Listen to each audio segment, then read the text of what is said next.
நீங்கள் விளையாண்டுக்கிட்டு இருக்கும்போது ஊடால வந்து ஒரு பொம்மை கை தட்டும். அதுக்கப்புறம் பார்த்தீங்கன்னா வெறும் பூவாக பறக்க விடுவாங்க. போனது 50,000, வந்தது தான் 50,000, டோட்டல் 1,00,000. ஆனால் அதை உங்களை யோசிக்கவே விட மாட்டானுங்க. நிறைய பேருக்கு தெரியாத ஒரு விஷயம், அதாவது நம்ம யூஸ் பண்ணுற வீடியோ கேம்ஸை யார் விளையாடுறா அப்படின்ற ஒரு கேள்வியோடு நான் உங்களுக்கு ஆரம்பிக்கிறேன். இந்த சின்ன பசங்க விளையாடுற வீடியோ கேமில் இருந்து பெரியவர்கள் விளையாடுற ரம்மி வரைக்கும் இப்போ இதில் நம்ம ஒரு கொஸ்டினாக வச்சுக்குவோம். இந்த கேம்ஸ்லாம் யார் விளையாடுறான்னு நினைக்கிறீங்க?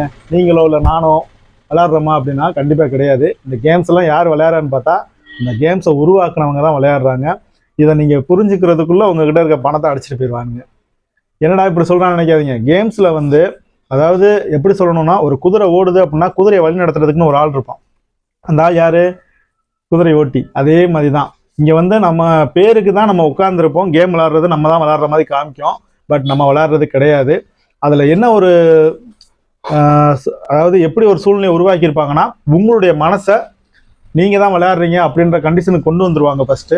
அதனால கேம்ஸ் விளையாடும் போது உங்களுக்கு வின் பண்ணுற மாதிரி ஒரு 20 ரூபாயோ 50 ரூபாயோ நீங்கள் வந்து லக்கிட்ரா அப்படி இப்படின்னு சொல்லி ஏதாவது ஒன்று சொல்லி ஒரு 500 1000 உங்களுக்கு கிடைக்கிற மாதிரி செய்யறான்னு வச்சுக்கோங்க. நீங்கள் கூட இப்போ பார்த்துருப்பீங்க, ஏதாவது ஒரு வீடியோ பார்த்துக்கிட்டு இருந்தாலோ இல்லை ஒரு ஸ்கிப்பிங் கொடுத்தோம்னாலோ டக்குன்னு ஒரு விளம்பரம் வரும். என்னடான்னு பார்த்தா உங்களுக்கு போனஸ் வந்துருக்குது, 20,000 ரூபாய் போனஸ் வந்துருக்குது, இந்த 20,000 வச்சு நீங்கள் ரம்மி விளையாடலாம், வெல்கம் போனஸ் கொடுக்குறோம் அப்படின்வாங்க. ஏன் அந்த போனஸ் நம்ம கையில் கொடுக்க மாட்டாங்க? யோசிச்சு பாருங்க. அந்த 20,000 நம்ம கையில் கொடுத்து நம்ம விளையாட மாட்டோமா? வச்சு மீதி இருந்தால் வச்சுக்கலாம்ல? கொடுக்கவே மாட்டான். ஏன்னு கேட்டிங்கன்னா அந்த 20,000 அவனுடைய அக்கௌண்ட்டில் அவங்ககிட்ட தான் இருக்கும்.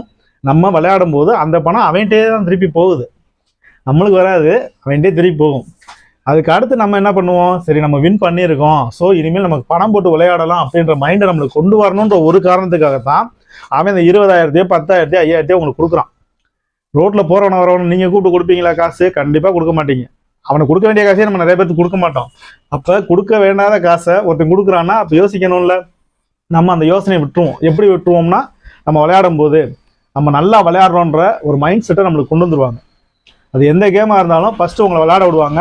நீங்கள் பணம் போட தயாராகிற வரைக்கும் உங்களை வந்து நல்லா கேன்வாஸ் பண்ணுற அளவுக்கு அந்த கேம் வந்து உங்களை கேன்வாஸ் பண்ணிடும். கேன்வாஸ் பண்ணதுக்கு அப்புறம் ஆகா நம்ம விளையாண்ட பணம் இவ்வளோ ஜெயிச்சிருக்கோம் அப்படின்ற மைண்ட் வரும்போது அந்த பணத்தை நீங்கள் எடுக்க முடியாது. ஏன் எடுக்க முடியாதுன்னா அது விட்ராவலில் உள்ளே நின்றுக்கும். ஸோ நீங்கள் மேற்கொண்டு பணம் போட்டு விளையாண்டு அதுக்கப்புறம் தான் நீங்கள் எடுக்க முடியுன்ற சூழ்நிலை வரும்போது கையில் இருந்து கொஞ்சம் பணத்தை போடுவீங்க. பணத்தை போட்டதுக்கப்புறம் என்ன ஆகும்?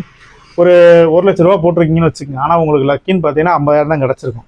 இந்த 50,000 நீங்கள் என்ன பண்ணுவீங்கன்னா, 50,000 வின் பண்ணியிருக்கோம் அப்படின்ற மைண்டு தான் வரும். எதுக்காகனா, நீங்கள் விளையாண்டுக்கிட்டு இருக்கும்போது ஊடால வந்து ஒரு பொம்மை கை தட்டும்.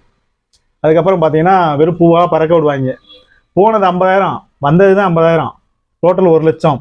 ஆனால் அதை உங்களை யோசிக்கவே விட மாட்டானுங்க. இந்த கைதட்டையும் இந்த பூவையும் பார்த்து நம்ம வின் பண்ணியிருக்கோன்ற மைண்ட் செட்டுக்கு நீங்களும் வந்துடுவீங்க. ஸோ அதுக்கப்புறம் என்ன பண்ணுவீங்க? இருக்கிற நகை, பக்கத்தில் கடை இதெல்லாம் வாங்கி வாங்கி உள்ளே போட்டுக்கிட்டே இருப்பீங்க. அப்போ கடைசியில் உங்களுக்கு ஒரு விஷயம் புரியும், இந்த கேமை நம்ம விளையாடலை, இந்த கேமை விளையாடுறது வந்து இந்த கேமை உருவாக்குனவங்க அப்படின்ற மைண்ட் வரும். அதுக்கப்புறம் என்ன பிரயோஜனம்? தலைக்கு மேலே வெள்ளம் போயிடுச்சு, மூழ்கிட்டு போக வேண்டியதான்ட்டு அவ்வளோதான். என்னுடைய நண்பர் ஒருத்தர் அப்படி தான் 7,00,000 ரூபா இழந்திருக்காரு ரம்மி சர்க்கிளில் விளையாண்டு. ஃபஸ்ட்டு வந்து அவருடைய பணம் ஒரு 3 lakh கையில் வச்சுருந்துருக்காரு. 5,00,000 ரூபா கடை வாங்கியிருக்காரு நண்பர். வெளில யாருக்கும் தெரியல, ஒரு சிலருக்கு மட்டும்தான் தெரியும் இந்த விஷயம். ஏன்னா கொஞ்சம் மனதைரியம் இருக்கிறதுனால சமாளிக்கிறாங்கன்னு வச்சுக்கோங்க. இதே இது நிறைய இடத்துல பார்த்தீங்கன்னா தற்கொலைகள் நிறைய நடந்துக்கிட்டு தான் இருக்குது. இந்த பணம் தான் வந்து மூலதனமாக அவங்களுக்கு தெரியுமே தவிர, ஒரு குடும்பம் ஒரு குடும்பத்துடைய இழப்பு அதெல்லாம் வந்து கேம் உருவாக்குனவனுக்கோ அதை விளையாட வைக்கிறவனுக்கோ விளம்பரத்தில் நடிக்கிறவனுக்கு, முக்கியமாக அந்த விளம்பரத்தில் நடிக்கிறவங்களுக்கோ தேவையே கிடையாது. நீங்கள் சாதாரணமாக ரீல்ஸ் பார்த்தீங்கன்னா கூட அதுக்குள்ளே இந்த பண்ணாடைங்க வருவாங்க, ஏகப்பட்ட பேர் வருவாங்க. ஜூபியில் அப்படின்ட்டு வருவேன் ஒருத்தன், இன்னொருத்தன் பார்த்தீங்கன்னா ரம்மின்ட்டு வருவேன். நான் என் பேர் இந்த பண்டா அப்படின்ற ஏதோ ஒரு வாய்க்கு அந்த பேரை சொல்லிட்டு வருவானுங்க. அவங்க ஏன் அவங்களுடைய மொபைல் நம்பரையும் அவங்க லொக்கேஷனையும் அவங்க அட்ரஸையும் ஷேர் பண்ண மாட்டேங்கிறாங்க? ஏன்னா எல்லாமே வந்து ஃபேக்கு. அதாவது ஒரு கம்பெனிக்கு விளம்பரத்துக்கு தேவை ஆட் நடிக்கிறாங்க, அவ்வளோதான். அவங்களுக்கு 500 ரூபா கிடைக்குது, 1000 ரூபா கிடைக்குதுன்றதுக்கான இந்த விளம்பரத்தில் நடிக்கிறாங்களே தவிர அவங்களுக்கு வந்து இதுக்கும் சம்மந்தமே கிடையாது. நீங்கள் நாளைக்கு தோற்று போனீங்கன்னா வந்து உங்களுக்கு இப்போ நான் பக்கத்தில் நிற்க மாட்டான். விளம்பரத்தை பற்றி எப்பயும் பணத்தை போட்டு விளையாடாதீங்க. இது ஏற்கனவே நான் ஒரு வீடியோவில் நான் போட்டிருக்கேன். இப்போ ரீசெண்ட்லேயே அந்த ஒரு 7,00,000 ரூபாய் ஒரு இழந்துட்டான்னு சொன்ன உடனே எனக்கு கொஞ்சம் மனசு சங்கடமாகி போச்சு. உங்கள் வீடுகளில் யாராவது கேம் விளாட்றாங்கன்னா கொஞ்சம் அவங்கள கண்காணிங்க. பணம் போட்டு விளாட்றாங்களா, இல்லை டைம் பாஸ்க்கு விளையாடுறாங்களா, இல்லை பணம் போடுற மைண்டுக்கு வந்துட்டாங்களா, பணம் எதுவும் போட்டிருக்காங்களா ஏற்கனவே, அந்த பணத்தை தோத்துட்டு வேறு எதுவும் ஒரு தவறான எண்ணத்தில் இருக்காங்களா, இந்த மாதிரியான விஷயங்களை யோசிங்க. கூட இருக்கவங்ககிட்ட யாரும் பணம் வாங்கியிருக்காங்களா, கடன் வாங்கி அந்த பணத்தை அதில் போட்டிருக்காங்களான்றதையும் யோசிங்க. நிறையா இன்றைக்கி விளம்பரங்களை பார்த்து தான் நம்ம வந்து ஏமாந்துக்கிட்டு இருக்கோம்.